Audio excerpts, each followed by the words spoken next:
부모님들의 마음을 울리고 깨우치는 유언장. 1000가지 지혜 채널을 시청하시는 시청자 여러분, 안녕하십니까? 친애하는 시청자 여러분, 세월은 덧없이 흐르고 삶은 빠르게 예측 불가능하게 지나갑니다. 우리는 눈 깜짝할 사이에 늙어버렸습니다. 이 짧은 순간에도 삶의 이치를 깊이 꿰닫지 못했다면 결코 자만할 수 없습니다.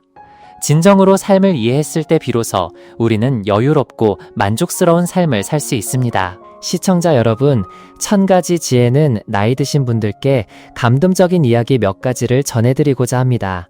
그리고 시청자 여러분께서도 자신의 이야기를 기쁨이든 슬픔이든 행복이든 극심한 고통이든 기꺼이 나눠주시어 비슷한 상황에 처한 다른 이들이 남은 생을 풍요로운 마음으로 살아갈 수 있도록 돕기를 바랍니다. 하지만 시청자 여러분, 나이가 들면 옛 생각을 바꿔야 합니다. 더 이상 자녀와 손주를 위해 저축하지 마세요. 먹고 싶으면 먹고, 입고 싶으면 입고, 놀고 싶으면 노세요. 삶의 질을 끊임없이 높이고 새로운 기술 시대의 성과를 받아들이는 것이 노년의 삶의 목표입니다. 나이가 들고 몸이 약해지면 높은 자리나 명예는 필요 없습니다. 그저 떨리는 늙은 다리를 기댈 곳만 있으면 됩니다. 나이가 들수록 부딪혀 넘어지기 쉬우니 서로 의지하며 서 있어야 합니다. 세월이 흘러 손이 떨려 지팡이의 의지에 다리를 건널 때 옆에 할머니가 계시다면 이보다 더 아름다운 풍광이 어디 있겠습니까? 1000가지 지혜와 함께 다음 이야기를 듣고 깊이 생각해 보시죠. 첫 번째 이야기, 효도하는 자식들을 위한 유언장. 거의 70세가 된 한 홀아버지가 있었습니다. 그에게는 5명의 효심 깊은 자녀가 있었고 모두 사이좋게 지냈습니다. 자녀들 각자 풍족하고 성공적인 가정을 꾸리고 있었습니다. 아버지는 자식들을 매우 자랑스러워하고 믿고 만족했습니다. 나이가 들고 몸이 쇠약해지자 아버지는 자식들이 사업을 발전시키는 데 도움이 되도록 모든 재산을 나누어주고 싶었습니다. 그는 자식들이 착하고 효심 깊으니 누구와 함께 살아도 괜찮을 것이라고 생각했습니다. 그는 살던 집을 막내 아들 내외에게 넘겨주고 그들과 함께 살았습니다. 나머지 막대한 재산은 자식들에게 거의 균등하게 나누어 주었습니다. 몇 달이 지나자 집안 분위기는 답답해졌습니다. 막내 아들 내외는 좋지 않은 눈빛으로 귓속말을 나누곤 했습니다. 며느리는 일부러 요란하게 물건을 치우거나 개와 고양이를 꾸짖는 듯한 소리를 내며 아버지가 듣기 불편한 이야기를 꺼내곤 했습니다. 그들은 자주 다투었고 모두 신경질적으로 변했습니다. 며느리는 큰 소리로 외쳤습니다. 재산은 똑같이 나누었는데 우리가 아버지를 모셔야 한다니 정말 불공평해요. 아버지는 슬픔에 잠겨 둘째 아들 내외, 셋째, 넷째, 그리고 5째 자녀의 집으로 옮겨 살았습니다. 하지만 각 집에서도 몇 주만 지나면 문제가 생겼습니다. 그들은 아버지를 마치 세입자나 짐짝처럼 대했습니다. 그들은 모여 앉아 아버지를 모시는 부양 의무를 어떻게 나눌지 격렬하게 의논했습니다. 그들은 월별로 제비를 뽑았습니다. 28일짜리 달에 당첨된 자녀는 즐거워했지만 31일짜리 달에 당첨된 자녀는 얼굴이 일그러졌습니다. 매달 마지막 날 저녁이 되면 그들은 아버지를 대문 밖으로 내보냈습니다. 아버지는 옷가지를 들고 몇 시간씩 앉아 기다려야 했고 그제야 다음 자녀가 아버지를 데리러 왔습니다. 너무나 슬프고 실망한 아버지는 종종 아내의 무덤 앞에 앉아 하염없이 눈물을 흘리며 아내에게만 마음을 털어놓았습니다. 그는 언젠가 아내와 함께 영원히 행복했던 시절로 돌아가고 싶었고 다음 생에는 이런 자식들을 만나지 않기를 바랐습니다. 아버지의 비참한 상황을 본 그의 부유한 친구는 아버지의 5 자녀를 모두 초대하여 잔치를 열었습니다. 술 기운이 오르자 그 늙은 친구는 자녀들 각자에게 귓속말을 속삭이며 밀실로 데려갔습니다. 그곳에서 그는 여러 개의 자물쇠가 달린 큰 괴짝을 가리키며 말했습니다. 이것은 너희 아버지의 남은 재산 중 절반이다.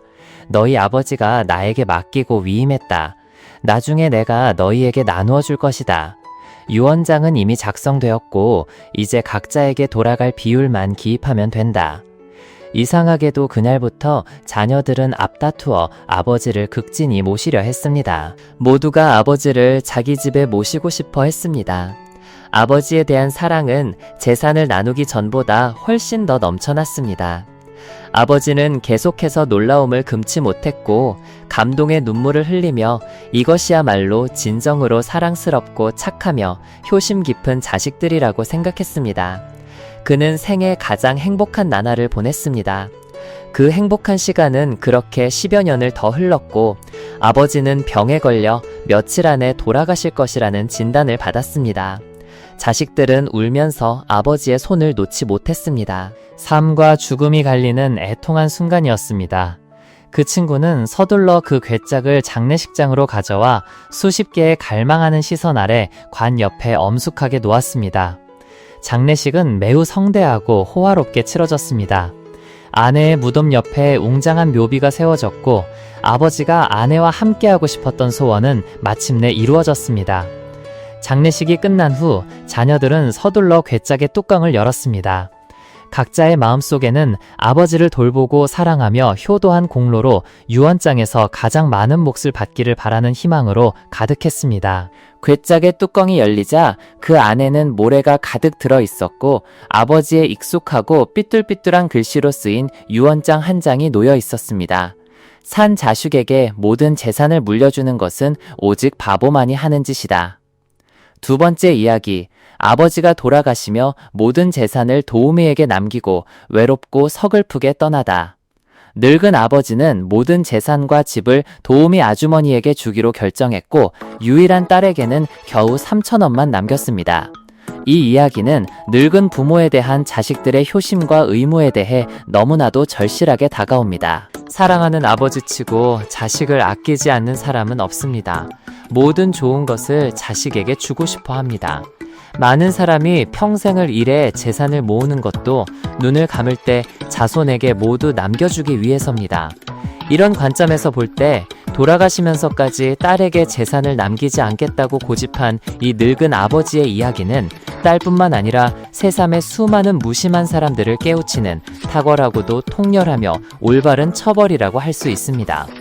박성철 씨는 50년 전 아내와 이혼한 후 딸과 함께 살았습니다. 그는 딸을 너무나 사랑하여 기꺼이 아내에게 모든 재산을 남겨주고 딸을 데리고 빈손으로 떠나 처음부터 다시 사업을 시작했습니다. 그는 재혼도 하지 않고 오로지 딸에게 모든 애정과 관심을 쏟아부었습니다. 그럼에도 불구하고 딸이 자라면서 아버지의 사랑과 정성에 대한 대답은 무감각하고 냉담한 태도였습니다. 그는 젊은 시절을 모두 일하고 딸을 키우는 데 바쳤지만 늙고 병들어서는 고독하고 쓸쓸하게 지내야 했습니다. 그가 병이 들었을 때 딸은 그저 건성으로 대답하고 며칠 방문하더니 그 후로는 소식이 끊겼습니다. 운전해서 1시간 남짓한 거리였음에도 말입니다. 거리가 문제가 아니라 아버지에 대한 딸의 마음이 너무나 멀고 차가웠던 것입니다. 박성철 씨는 점점 늙고 쇠약해졌지만 홀로 살아야 했기에 일상생활에 어려움을 겪었습니다. 딸은 직접 아버지를 돌보는 수고를 덜기 위해 도우미 아주머니를 고용했습니다. 돈을 쓰는 것이 마음 편하고 심지어 아버지를 찾아뵙는 수고까지 덜 수 있다면 더 낫다고 생각한 것입니다. 아, 얼마나 쓰라린 현실입니까?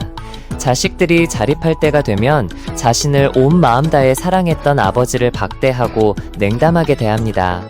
부정적으로 들릴지 모르지만 문득 옛 어르신들의 말씀이 얼마나 지당한지 깨달을 때가 있습니다. 자식이 부모를 버릴지언정 부모가 자식을 버리는 법은 없다.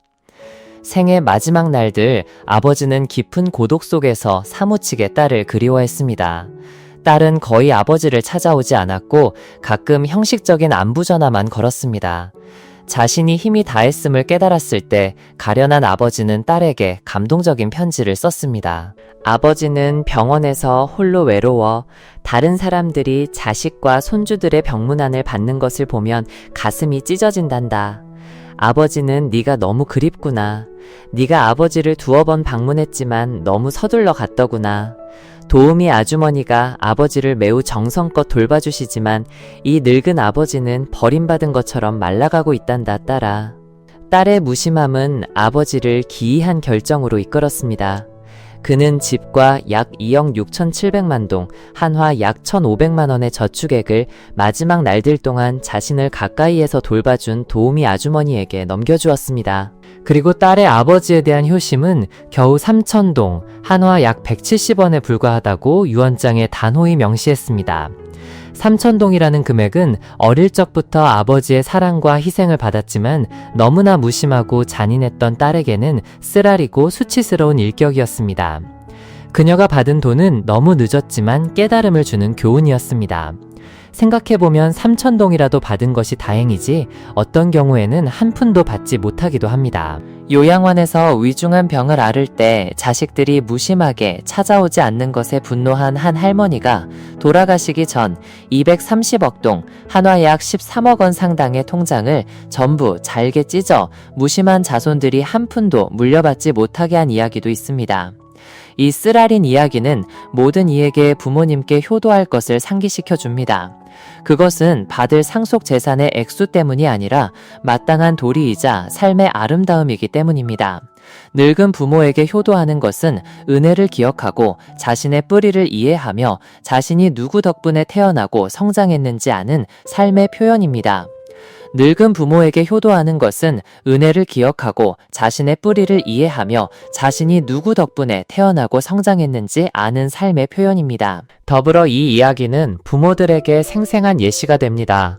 자식을 너무 지나치게 사랑하는 것은 자식들이 무심하고 냉정하게 될 수 있는 상황으로 이어지기 쉽습니다. 자식을 사랑하되 모든 것을 다 해주려 하지 말고 자립할 수 있도록 해주십시오. 자식이 성장하여 스스로를 책임질 나이가 되면 늙은 부모도 자신을 위해 노후를 대비하고 누구에게도 폐를 끼치거나 짐이 되지 않도록 저축을 해야 합니다. 그리고 만약 효심 깊고 부모를 생각할 줄 아는 자식을 두었다면 그것은 참으로 큰 행운이라고 할 수 있겠습니다. 세 번째 이야기, 유언장 심의. 정철수님이 오늘 아침 마지막 숨을 거두었습니다. 그의 시신은 한울마을 초입에 있는 웅장한 5층짜리 노란색 프랑스식 저택의 침실 침대 위에 여전히 놓여 있었습니다. 친척들과 자손들은 침대 아래 무릎을 꿇고 구슬프게 울부짖었고 어떤 이들은 바쁘게 오가며 장례 준비에 여념이 없었습니다. 향 연기가 자욱하게 피어올랐습니다. 그 자리에 모인 모든 이들의 얼굴에는 깊은 슬픔과 비애가 어려 있었습니다. 아마도 그들은 평생 아내 대신 세 자녀를 훌륭하게 키워낸 노인에게 비통함을 느끼는 듯 했습니다. 아내분은 막내딸이 5살도 되기 전 큰아들이 겨우 12, 13세, 둘째 아들이 6, 7세일 때 세상을 떠났습니다. 그 시절에는 산후병이 지금의 난치병 못지않게 위험했습니다. 그래서 해사는 죽음의 문턱을 넘는 것과 같다는 말이 있을 정도였습니다. 아버지는 아내가 죽은 후 재혼하지 않고 홀로 자식들을 키우기로 결심했습니다. 새어머니와 자식들의 관계를 생각했기 때문입니다. 만약 좋은 사람을 만난다면 다행이지만 혹여나 심술궂고 사나운 여자를 만나게 된다면 자식들이 고통받을까봐 걱정했습니다. 지금은 세 자녀 모두 성인이 되어 안정된 가정을 꾸리고 자식들도 많았습니다. 각자 안정된 직업을 가지고 풍족한 삶을 살고 있었습니다. 그는 자식들과 손주들과 함께 더 많은 세월을 즐기며 행복하고 편안하게 살 수 있을 것이라고 생각했지만 갑자기 감기 한 방으로 세상을 떠나고 말았습니다. 두꺼운 나무 문으로 인해 풍악 소리와 시끄러운 소음이 거의 차단된 3층의 밀폐된 방 안에는 모두 5명이 있었습니다. 서 있는 사람도 있고 앉아 있는 사람도 있었지만 모두 검은 옷 위에 흰 상복을 입고 머리에는 흰 수건을 둘렀습니다. 그들은 바로 아래층에 누워있는 고인의 아들, 딸, 며느리, 사위였습니다. 방 가운데 놓인 의자에는 40대 중반쯤으로 보이는 남자가 앉아 있었는데 키가 크고 위풍당당했으며 곱슬머리에는 흰 머리카락이 섞여 있었습니다. 그 사람은 고인의 큰 아들인 김영수 씨였습니다. 그는 유명한 사업가로 그의 사업은 한창 번창하고 있었습니다. 그는 지혜롭고 수완이 좋다고 알려져 있었지만 아내에게 기선을 제압당했다고 소문이 날 정도로 아내를 두려워하는 것으로도 유명했습니다. 그의 바로 옆에는 김영수 씨의 아내인 38세 정도의 박미숙 씨가 서 있었습니다. 그녀는 영리하지만 다소 심술궂고 사나우며 현실적인 여인이었습니다. 비록 남편의 사업 운영을 돕는 역할만 했지만 대내외적인 거의 모든 일을 그녀 혼자 처리했습니다.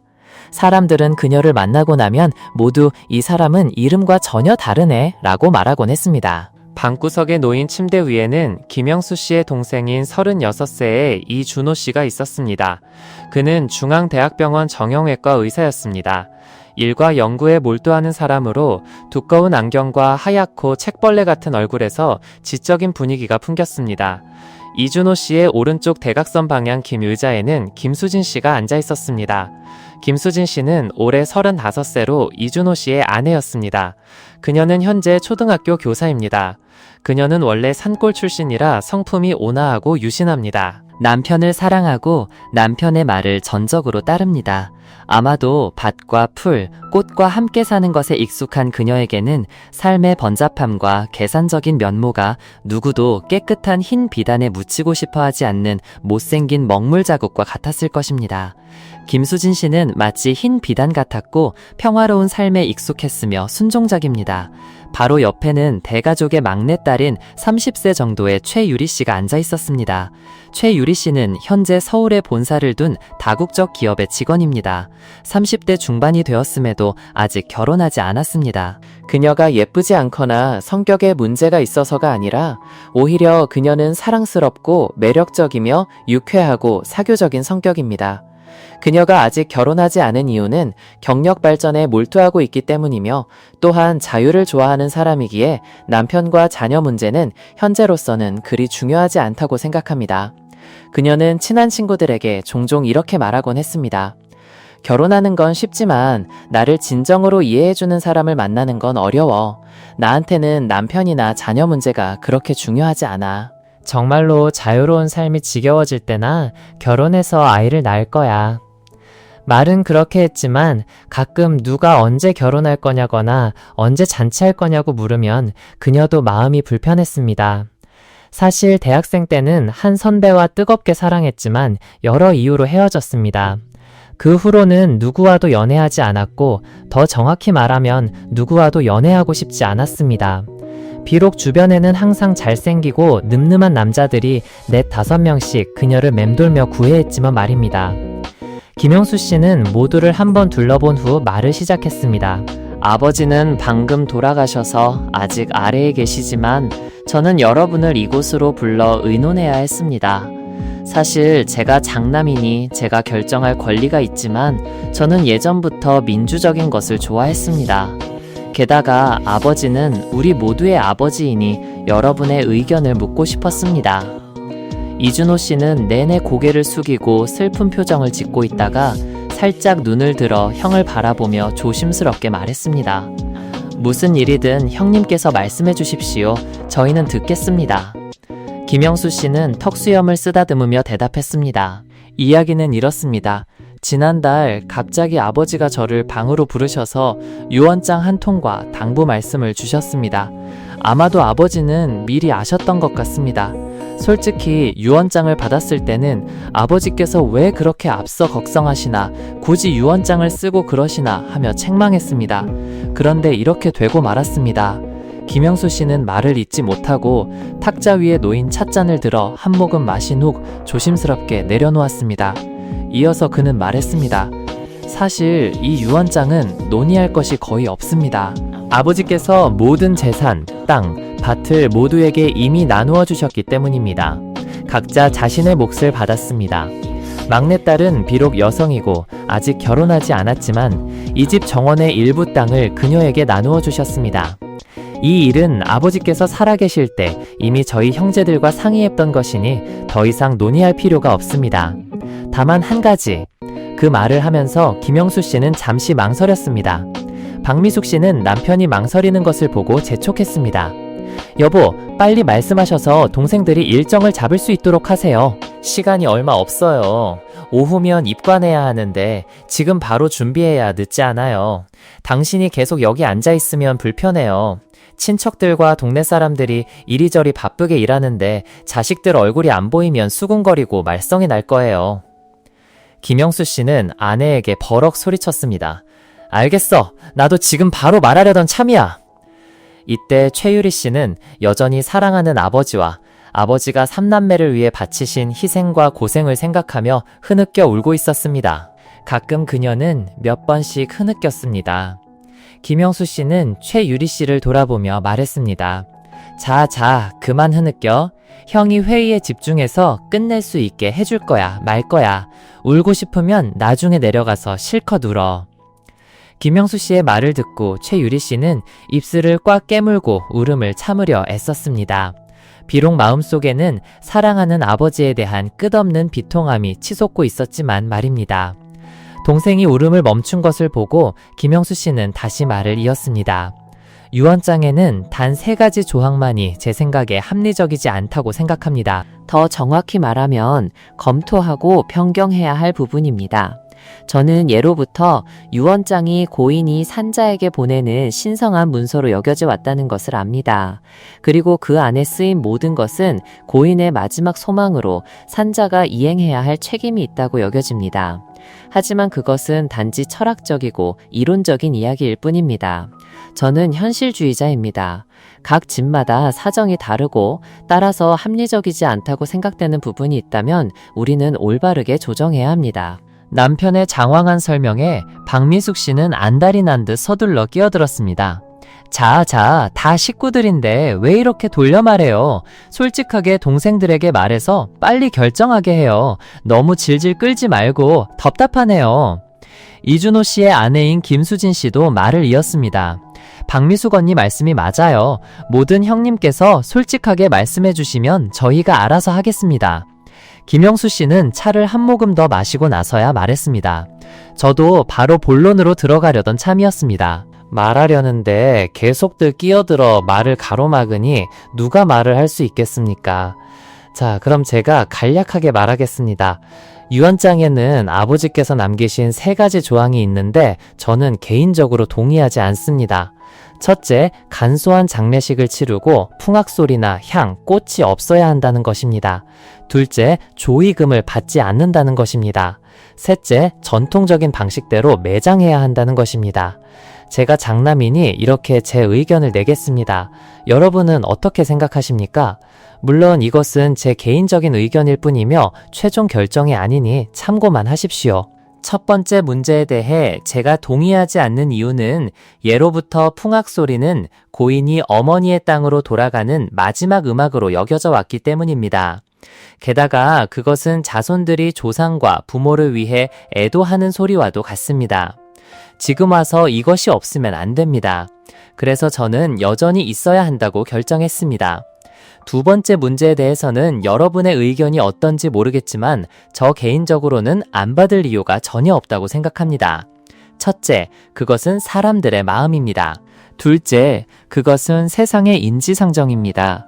예로부터 그래왔듯이 우리가 남에게 가면 남도 우리에게 오는 것이 당연하고 자연스러운 이치일 뿐입니다. 마지막 문제에 대해서는 제가 극렬히 반대합니다. 여러분은 어떻게 생각할지 모르겠지만 저는 지금 어떤 시대인데 아직도 옛 습관을 따르려 하는지 모르겠습니다. 매장한 지 3, 4년 만에 다시 판에서 개장, 가의장을 하는 것입니다. 너무 비위생적입니다. 비위생적이에요. 다른 사람은 몰라도 저는 못합니다. 아무리 제 아버지라도 무덤 속으로 뛰어들어 뼈 하나하나를 주워 씻기고 다시 묻을 용기가 없습니다. 지금은 선진시대입니다. 화장한 후 유골을 가져와 깊이 묻는 것이 마음 편합니다. 저는 과학을 따르지 그런 낡고 뒤떨어진 풍습을 따르지 않습니다. 김영수 씨의 말이 끝나자마자 이준호 씨가 바로 말을 이었습니다. 그럼 형님께서 망설이셨던 3가지가 이것이었군요. 이 3가지 중 저는 형님의 2가지 의견, 첫째와 셋째에 동의합니다.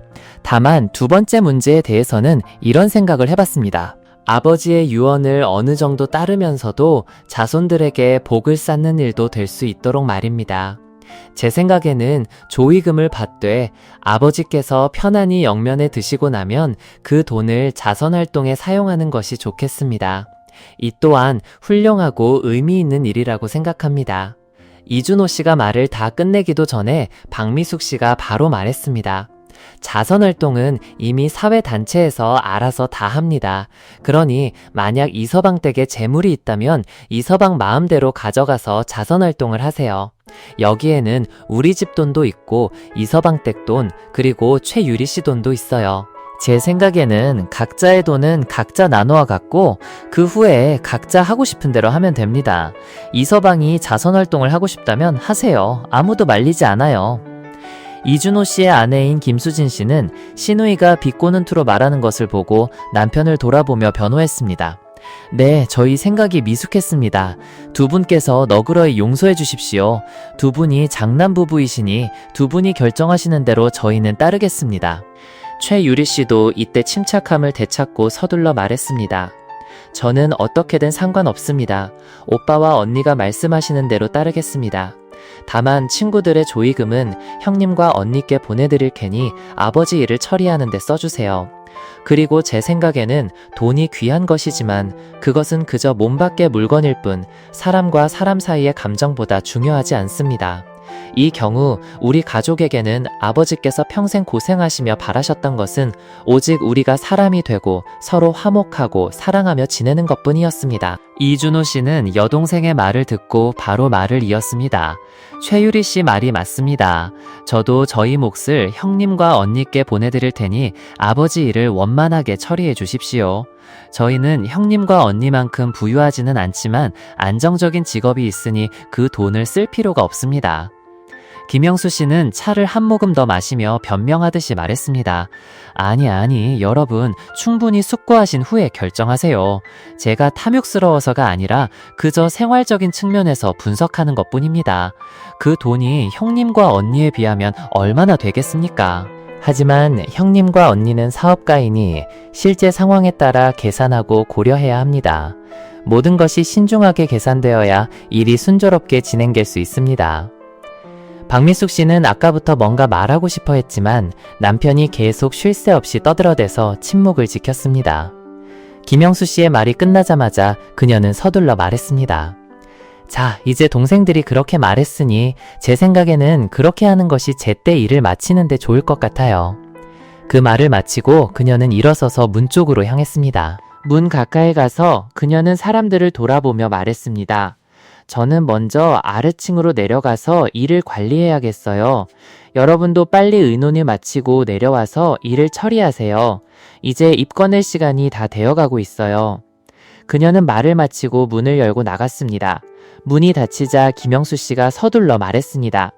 여러분도 언니 성격을 아실 겁니다. 항상 저래요.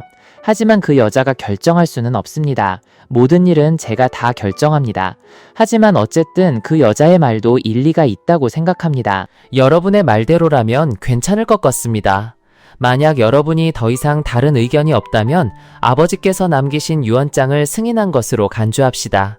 이제 해산하고 내려가서 일을 처리합시다. 아무도 말을 하지 않는 것을 보고 김영수 씨는 전화를 꺼내 번호를 눌러 걸었습니다. 여보세요? 당신인가? 모든 일이 계획대로 됐어. 당신도 빨리 일을 진행해야 해. 알았어. 걱정 마. 다른 곳에서도 그렇게 해왔잖아. 아래층에서는 여전히 향 연기가 자욱하게 피어올랐습니다. 울음소리는 발걸음 소리, 웅성거리는 대화 소리, 탁자와 의자를 놓는 소리, 그릇 부딪히는 소리와 뒤섞여 우리가 흔히 어떤 장례식에서든 들을 수 있는 혼란스러운 소리를 만들어냈습니다.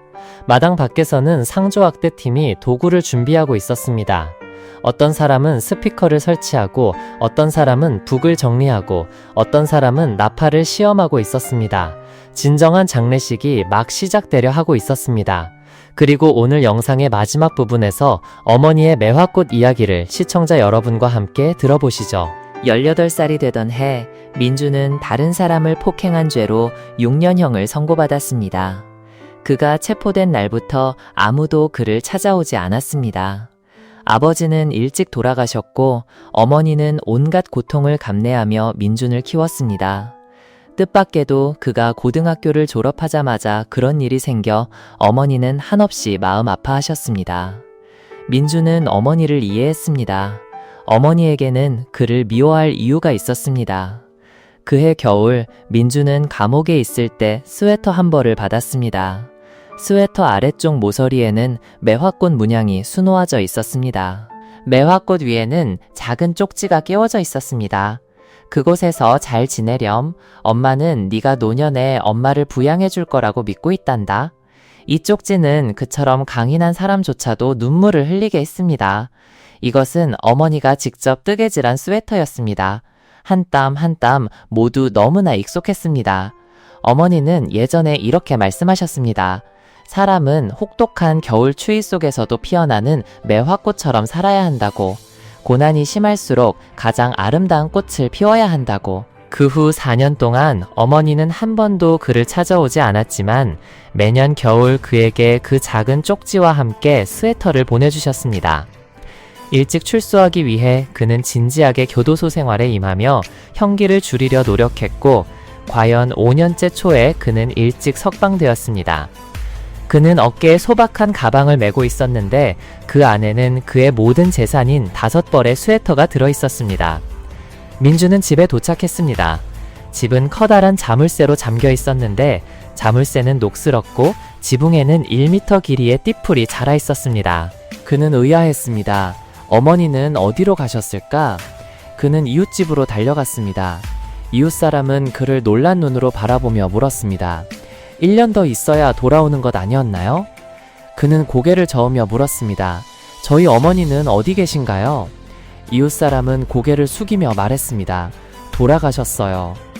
그의 머리 위로 천둥이 치는 듯 했습니다. 어떻게 그럴 수 있지? 어머니는 이제 겨우 40대 중반인데 어떻게 그렇게 일찍 돌아가실 수 있지? 지난 겨울에도 어머니가 보내주신 스웨터와 쪽지를 받았는데. 이웃사람은 고개를 저으며 그를 묘지로 안내했습니다. 급하게 흙을 쌓아 올린 새 무덤 하나가 그의 눈앞에 나타났습니다. 그의 눈은 붉게 충혈되었고 머릿속은 아무것도 생각할 수 없었습니다.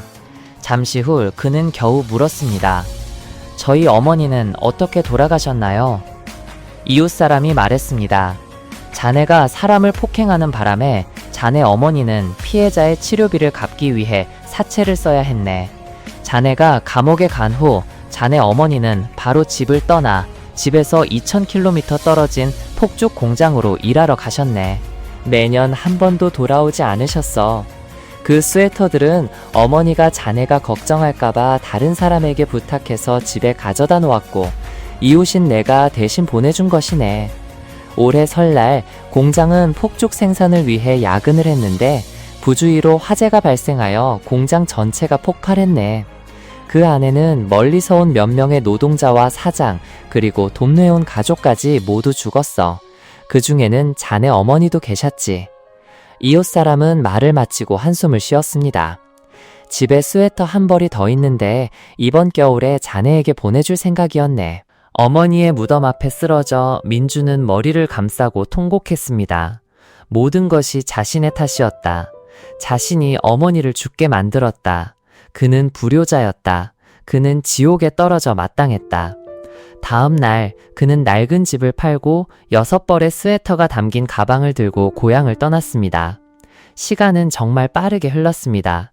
눈 깜짝할 사이에 4년이 또 지났습니다. 민주는 작은 도시에 정착하여 작은 식당을 열었습니다.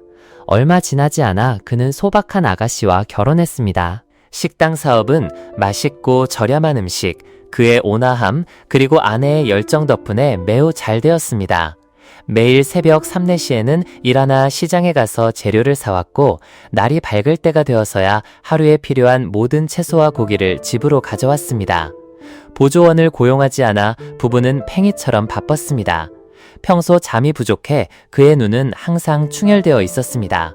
얼마 지나지 않아 한 노파가 3륜차를 밀고 그의 식당 문 앞에 도착했습니다. 그녀의 등은 구부정했고 한쪽 다리는 장애가 있는 듯 절뚝거렸습니다.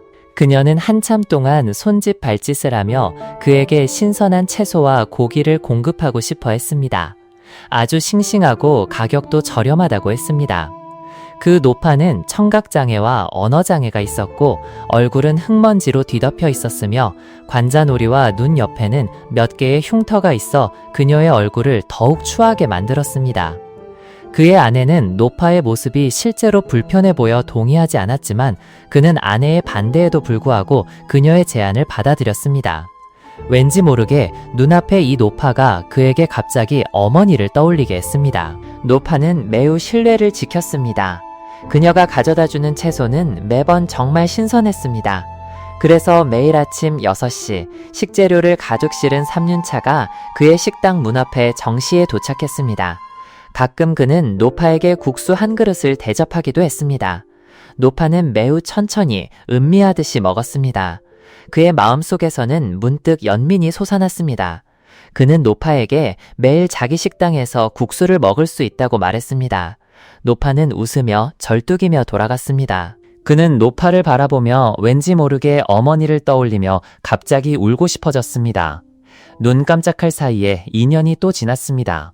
그의 작은 식당은 이제 레스토랑이 되었고 그는 상당한 돈을 저축하여 집도 살 수 있었습니다. 하지만 그에게 식재료를 공급하는 사람은 여전히 그 노파였습니다. 반달이 더 지났을 무렵 어느 날 민주는 문 앞에서 한참을 기다렸지만 노파는 보이지 않았습니다. 1시간 이상 시간이 흘렀지만 노파는 여전히 오지 않았습니다. 그는 노파와 연락할 방법이 없었고 어쩔 수 없이 직원들에게 밖에 나가서 채소를 사오라고 했습니다. 2시간 후 직원들이 사온 물건을 가져왔습니다. 확인해 보니 그의 마음은 더욱 불편했습니다. 그들이 사온 물건은 노파가 가져다 주는 것보다 훨씬 못했습니다. 노파가 가져다 주는 물건은 모두 꼼꼼하게 선별되어 시든 잎 하나 없이 싱싱했습니다. 하지만 그 후로도 노파는 나타나지 않았습니다. 설날이 다가오고 있었습니다. 민주는 만두를 빚다가 갑자기 아내에게 말했습니다. 노파에게 만두 한 가위 가져다 주고 싶어. 혹시 무슨 일이 생긴 건 아닌지 보러 가는 김에 일주일 내내 물건을 가져다 주지 않았는데 이런 일은 전에는 없었잖아. 아내는 고개를 끄덕였습니다. 만두가 익자 그는 서둘러 만두를 들고 길을 나섰습니다. 가면서 계속해서 행인들에게 절뚝거리는 다리로 고기와 채소를 배달하는 노파를 아느냐고 물었습니다. 마침내 그의 식당에서 2블록 떨어진 작은 골목에서 그는 노파에 대한 소식을 들을 수 있었습니다. 그는 오랫동안 문을 두드렸지만 아무도 대답하지 않았습니다. 문이 살짝 열려 있었기에 그는 손으로 밀어 열었습니다. 어둡고 작은 방 안에서 노파는 앙상한 마른 장작처럼 침대에 누워 있었습니다. 노파는 그를 보자 두 눈을 크게 뜨고 놀라 앉으려 했지만 몸을 일으킬 수 없었습니다. 그는 만두를 침대 옆에 내려놓고 노파에게 아픈지 물었습니다. 노파는 입을 벌려 무엇인가 말하려 했지만 소리를 낼 수 없었습니다. 그는 앉아서 방 주위를 둘러보았습니다. 갑자기 벽에 걸린 몇 장의 사진이 그를 깜짝 놀라게 했습니다. 5살, 7살, 17살 때의 그와 어머니의 사진이었습니다. 벽 모퉁이에는 낡은 천 가방이 있었고 가방 겉에는 매화꽃 한 송이가 수놓아져 있었습니다. 그는 멍하니 노파를 돌아보며 놀란 듯 물었습니다. 할머니는 누구세요? 노파는 침묵하다가 갑자기 한마디를 뱉었습니다. 아들아. 그는 완전히 얼어붙었습니다. 눈앞에 노파는 청각장애와 언어장애가 있지 않았나?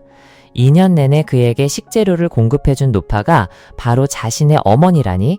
그 익숙한 목소리가 어머니가 아니라면 누구일 수 있겠는가? 그는 멍하니 있다가 문득 어머니의 목을 끌어안고 큰 소리로 울기 시작했습니다. 모자에 눈물이 한데 뒤섞였습니다.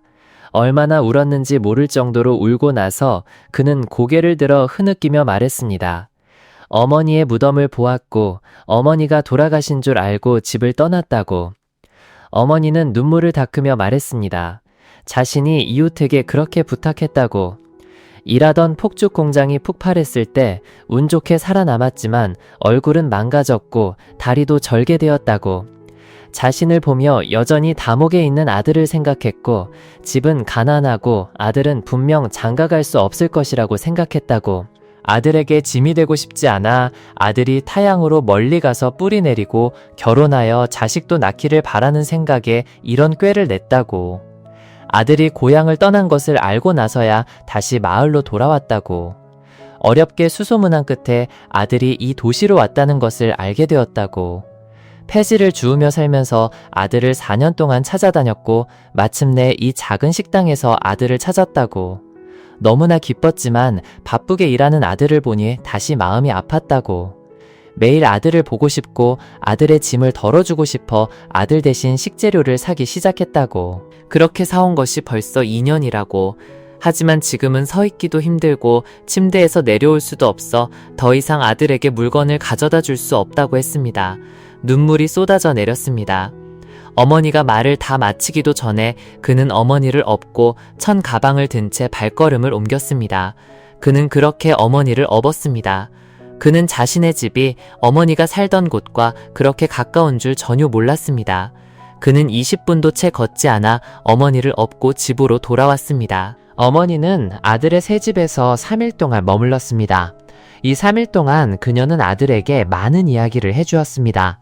그녀는 아들이 체포되었을 때 거의 아버지 뒤를 따를 뻔했지만 감옥에 있는 아들을 생각하며 죽을 수 없었다고 말했습니다. 그래서 그녀는 살기 위해 애썼습니다. 아들이 출소하자 그녀는 아직 가정을 이루지 못했음을 생각하며 여전히 죽을 수 없다고 생각했습니다. 아들이 결혼하는 것을 보고 아직 손주를 만나보지 못했음을 생각하며 그녀는 계속해서 버텨냈습니다. 이 이야기를 할 때 그녀의 얼굴에는 항상 미소가 있었습니다.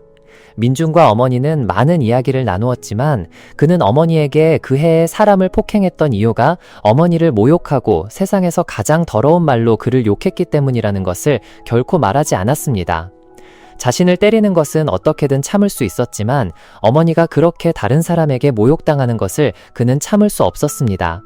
3일 후 그녀는 평온하게 세상을 떠났습니다.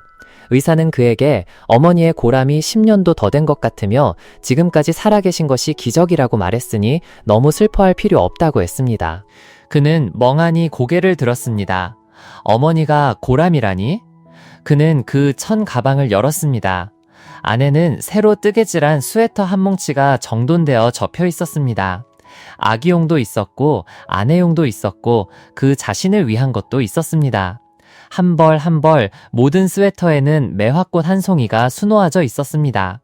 가방 맨 아래에는 고람 진단서가 있었는데 그가 감옥에 간 지 2년째 되던 해에 날짜가 찍혀 있었습니다. 그의 손은 떨렸고 마음은 칼로 한 조각 한 조각 도려내는 듯 아팠습니다.